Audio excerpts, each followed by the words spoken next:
ভাই, আপনার দোকানে আমার একটা কাম দিবেন? তোমার মতন চোরের কাম দেবো না, যা এখান থেকে যা। ভাই, বস্তাটা আমি লয়ে যাই, আমার 2 টাকা দিয়েন।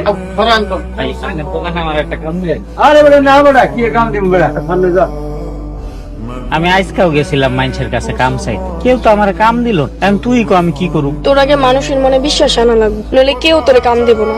মানুষের মনে এই বিশ্বাস আমি কেমনে আনো? তোর ইসলামের পথে চলতে হবে। ও, ইমাম সাহেব আমার এমন কথাই কইছে। আমাকে ইমাম সাহেব, তুই হ্যার কাছে গেছিস? না, আমি যাই নাই, হ্যাঁ আমার খুপরির মধ্যে আইছিল। তাহলে তো ভালোই হইব। ইমাম সাহেব বড় ভালো মানুষ, হ্যাঁ তোরে সঠিক পথে দেখাইব। তুই হ্যার কথা মতো চল, তাইলে কি? তুই যদি একটা খাঁটি মুমিন হইতে পারোস, আমি তোরে ভালোবাসবো।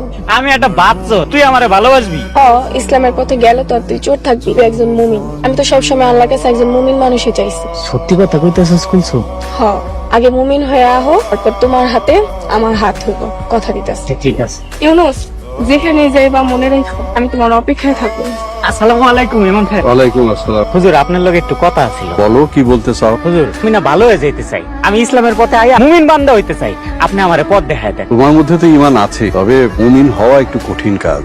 যত কঠিন হোক, আপনি খালি আমার রাস্তা দেখায় দেন। তুমি আমাদের মসজিদে খাদেম হিসেবে লেগে যাও। প্রতিদিন 5 ওয়াক্ত নামাজ জামাতের সাথে আদায় করার চেষ্টা করো। আচ্ছা ঠিক আছে, আমি এখন থেকে তাহলে 5 ওয়াক্ত নামাজ আদায় করব।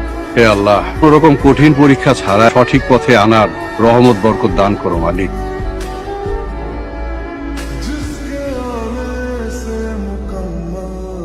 তুমি স্পষ্ট দেখতে পাচ্ছ আমার উপরে ইসলামের আলো পড়েছে। আগামীকাল থেকে উপজেলা মসজিদে খাদেমের দায়িত্ব পালন করো। আপনি আমার লগে দোয়া করেন ইমাম সাহেব। তোমার জন্য আল্লাহর কাছে প্রাণ ভরে দোয়া করি। আমার না এখনো বিশ্বাস হইতাছে না, তুই সত্যি আমারে ভালোবাসবি? আমি একজন মুমিন মানুষ চাইছি, তারে পাইয়া হারামো কোন কামে? একটা খুশির খবর আছে, আমার একটা চাকরি হইছে। কি চাকরি? উপজেলা মসজিদে খাদেমের চাকরি। চেষ্টা করলে আল্লাহ তার বান্দাদের নিরাশ করেন। করে চোখের সামনে কত সুন্দর পথ, অথচ আমি এমনই আন্দা ছিলাম যে কিছুই দেখিনি। ইসলামের আলো একবার জানমানে পড়ে, সে আর আন্ধারে হারায়।